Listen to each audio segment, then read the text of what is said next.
Welcome to D6. This is professor Vinod Kumar. RSS అంటే నాకు చాలా అభిమానం. ఎందుకు అభిమానం అంటే ఆ సంస్థ ఒక 100 ఏళ్ల జర్నీ చేసిందంటే మామూలు విషయమే కాదు. ఎంత డెడికేషన్ ఉంటే, ఎంత కమిట్మెంట్ ఉంటే ఇవాళ ఒక 100 ఏళ్ళు ఒక సంస్థ నడవాలి. కాబట్టి ఒక సంస్థ 100 ఏళ్ళు నడుస్తుందంటేనే దాని వెనుక ఎంతో త్యాగం ఉంటుంది. లక్షలాది మంది, వేలాది మంది త్యాగం, లక్షలాది మంది ఫాలోవర్స్, ప్రపంచవ్యాప్తంగా 157 దేశాలలో శాఖలు, కోట్లాది మంది ప్రజలు సభ్యులుగా ఉండడం అంటే అది మామూలు విషయమేం కాదు. అయితే ఇవాళ RSS వాళ్ళు నాకు ఒక అంబేద్కరిస్టు నాకు ఫోన్ చేశారు. RSS నుండి శ్యామ్జీ గారు, ఆయన సమరసత శాఖకు ఆయన అధ్యక్షులు. వారంటే నాకు ఎంతో అభిమానం కూడా.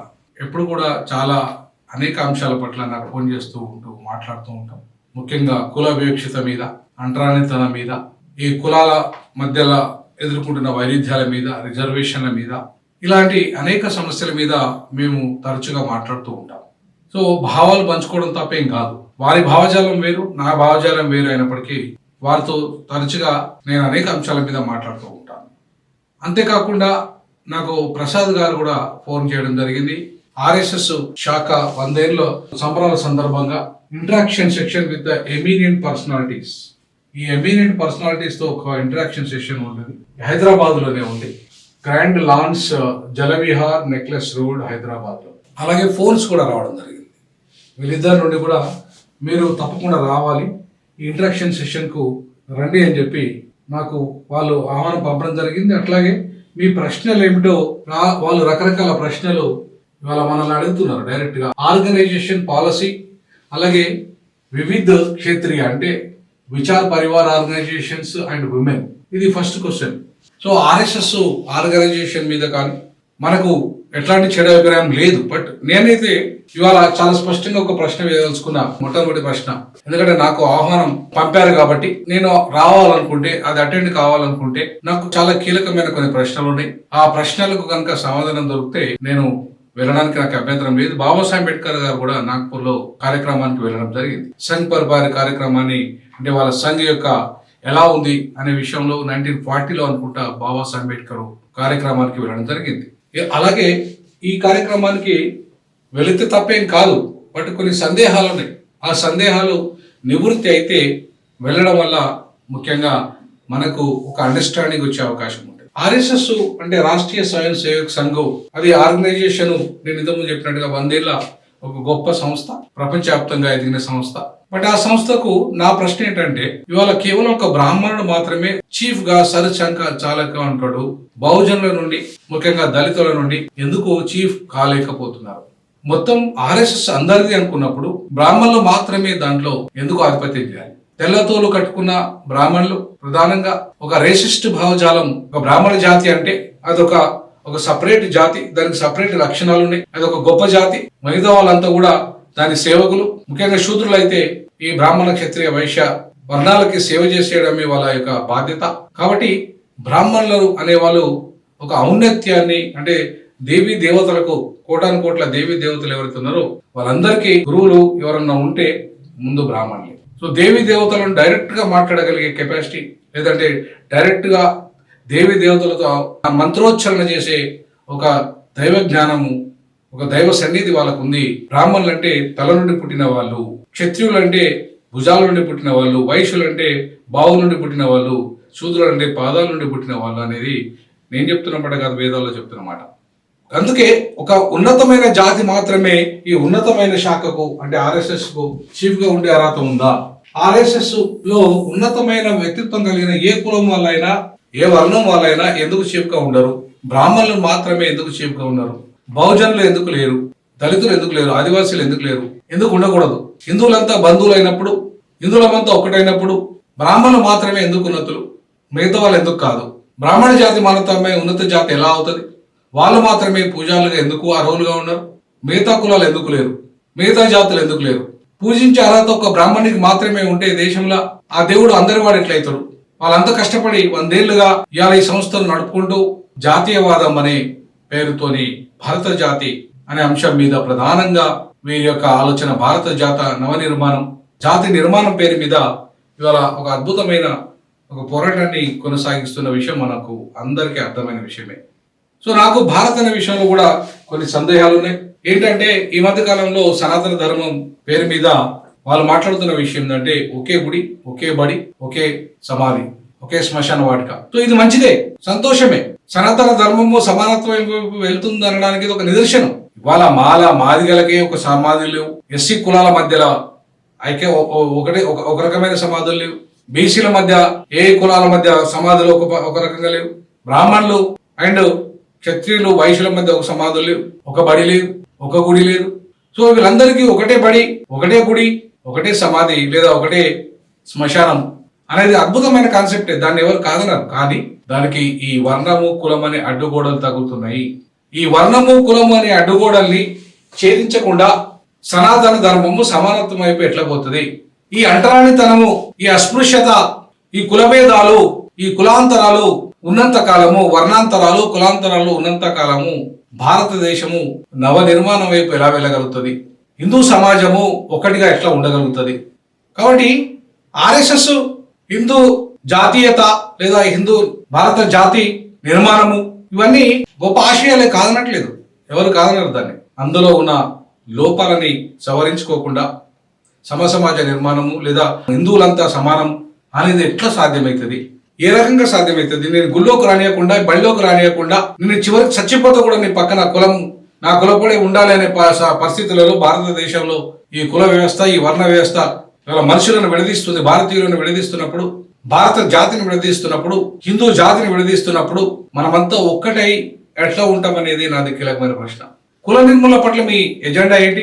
బాబాసాహెబ్ అంబేద్కర్ కులాన్ని నిర్మించాలని చెప్పేసి 150 క్రితమే ఆయన ఒక గొప్ప సంకల్పం తీసుకుని ఒక గొప్ప మహాగ్రంథం రాశాడు. కుల నిర్మూలన, వర్ణ కుల నిర్మూలన సిద్ధాంతాన్ని ఆయన ఎలక్షన్ ఆఫ్ కాస్ట్ రూపంలో మనం ముందు ఇచ్చాడు. నువ్వు తూర్పు దిక్కు, పడమర దిక్కు, ఉత్తరం, దక్షిణ దిక్కు ఎడన్నా వెళ్ళినా ఈ కులము, ఈ వర్ణము, ఈ కుల వీక్షత, వర్ణ వీక్షత అనేది నేను వెంటాడుతూనే ఉంటది. ఈ కులాంతరాలని ఛేదించకుండా భారతదేశంలో సమసమాజ నిర్మాణం జరగదు. కులం పునాదుల మీద ఒక జాతిని కానీ ఒక నీతిని కానీ నిర్మించలేమన్న బాబాసాహెబ్ అంబేద్కర్ ఆలోచన విధానం ఏదైతే ఉందో అది నిర్మాణం జరగాలంటే ఈ అడ్డుగోడలు తొలగించకుండా మీరు ఎట్లా భారతదేశంలో సమసమాజాన్ని నిర్మించగలుగుతారు లేదా సమానత్వ హిందూ భారతాన్ని నిర్మించగలుగుతారు? ఒకవైపు పూర్తిగా ఆర్థిక అసమానతలు భారతదేశంలో నెంబర్ 1 స్థానంలో ఉండి డబ్బున్న వాళ్ళు మరింత డబ్బున్న వాళ్ళు గాను, సంపన్నులు మరింత సంపన్నులు గాను ఎదుగుతున్న క్రమం ఒకవైపు, మరొక వైపు పేదరికంలో మగ్గుతూ కోట్లాది మంది 140 కోట్లలో దగ్గర 100 కోట్ల మంది పేదరికంలో మగ్గుతున్నారు. 1% జనాభా వాళ్ళు, 1% హిందువులు మాత్రమే వెరీ రిచ్గా ఉన్నారు. 1% ముస్లింలు కావచ్చు, లేదా ఇతర మతస్థులు కావచ్చు, ఎవరైనా లేదా ఇతర కులస్తులు కావచ్చు, 1% వాళ్ళు మాత్రమే సంపన్నులుగా ఈ దేశంలో ఎందుకున్నారు?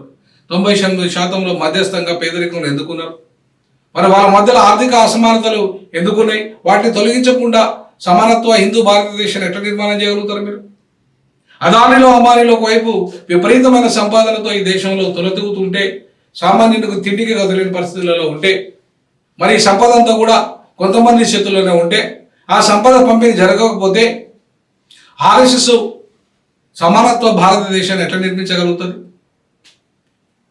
ఒకవైపు కుల అసమానతలు, వర్ణాసమానతలు, మరొకవైపు ఆర్థిక అసమానతలు, ఇంకోవైపు సాంస్కృతిక అసమానతలు, కోట్ల దేవుళ్ళు, దేవతలు, వాళ్ళ మధ్యలో కులభేదాలు, కులానికి ఒక దేవుడు, ప్రాంతానికి ఒక దేవుడు, భాషకు ఒక దేవుడు,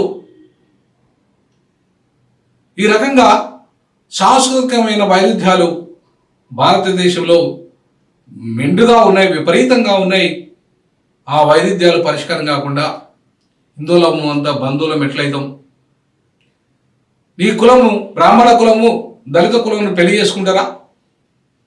చేసుకోమని ఇవాళ ఆర్ఎస్ఎస్ చెప్తుందా? ఇలా కులాంతర వివాహాలను ఆర్ఎస్ఎస్ ప్రోత్సహిస్తుందా? కుల నిర్మూలన పట్ల ఆర్ఎస్ఎస్ కున్న అవగాహన ఏంటి? కుల నిర్మూలన బాబాసాహెబ్ అంబేద్కర్ ఈ భారత రాజ్యాంగం ద్వారా ఆయన ఆశించాడు. కానీ కేవలం అంటరానితన నిర్మూలన మాత్రమే ఆర్టికల్ 17లో ఇవాళ పొందుపరచడం జరిగింది. వాటి కులాన్ని నిర్మూలించే కార్యక్రమం జరగలేదు. ఎందుకు జరగలేదు? మరి భారతదేశంలో కులం ఉన్నంత వరకు అసమానతలు ఉంటాయి. అంటరానితనం పోదు. అంటరానితనానికి పునాదే కులం అన్నప్పుడు మరి ఈ కుల వివక్షత కులమున్నత కాలం ఉంటుంది కాబట్టి మన కుల నిర్మూలన జరగకుండా ఆర్ఎస్ఎస్ సమతా సమాజం ఎట్లా నిర్మాణం చేస్తుంది, లేదా హిందూ భారతాన్ని సమతా హిందూ భారతదేశాన్ని ఎట్లా నిర్మాణం చేస్తుంది? అలాగే ఇవాళ భాషాపరమైన భేదాలు, మీది హిందీ భాష, ఆర్ఎస్ఎస్ మేజర్ ఫోకస్ ఏంటంటే హిందుత్వ, హిందీ. సో మీ హిందీ భాష, మీ ఉత్తరాది భాష, మీ ఉత్తరాది ఆధిపత్యము, మీ ఆర్య జాతి అహంకారము, మీ ఆర్య జాతి యొక్క ఉన్నతమైన జాతిగా బ్రాహ్మణ జాతి, ఆర్య జాతి బ్రాహ్మణ జాతి, ఈ జాతి యొక్క ఆధిపత్యము, ఈ జాతి యొక్క విధానాలు ఆ ప్రపంచవ్యాప్తంగా ఆర్య సిద్ధాంతం ఏదైతే ఉందో, తెల్లతోలు కప్పుకున్న మొత్తం జాతులన్నీ ప్రపంచవ్యాప్తంగా ఎవరైతే ఉన్నారో ఉత్తరాదిలో, వాళ్ళు నార్త్ అమెరికాలో, నార్త్ చైనాలో, నార్త్ రష్యాలో, సో నార్త్ ఇండియాలో, ఇట్లా మొత్తం నార్త్ ప్రాంతాన్ని విస్తరించి ఉన్న ఈ ఆర్య జాతులు, ఈ ఉత్తరాది జాతులు, ఈ బ్రాహ్మణ జాతులు, ఈ అగ్రవర్ణ ఆధిపత్య జాతులు ఇలా ఆర్ఎస్ఎస్కు నాయకత్వం వహిస్తుంటే, ఆర్ఎస్ఎస్కు పునాది అయితే మరి ఆర్ఎస్ఎస్లో సమానత్వాన్ని మేము ఎట్లా వెతకాలి? ఏ రకంగా మేము మీ స్లోగన్ను నమ్మాలి? ఒకే బడి, ఒకే గుడి, ఒకే శ్మశాన వాటికనే సనాతన సమత, సమరసత, సమానత్వ సిద్ధాంతం అని మేము ఎట్లా నమ్మాలి?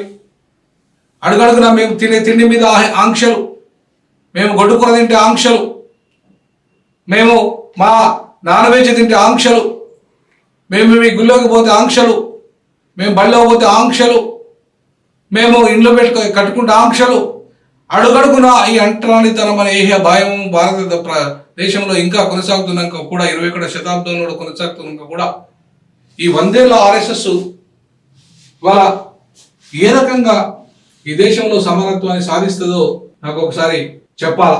నేను సూటి ప్రశ్న, నా మొదటి ప్రశ్ననే ఆర్ఎస్ఎస్ మీద కొన్ని సంధిస్తున్న ప్రశ్నలు ఇవి. వర్ణ కుల నిర్మూలన మీ ఎజెండాగా ఉందా? ఆర్థిక సామాజిక సాంస్కృతిక అసమానతల నిర్మూలన మీ ఎజెండాగా ఉందా? లింగ వివక్షిత నిర్మూలన మీ ఎజెండాలో ఉందా?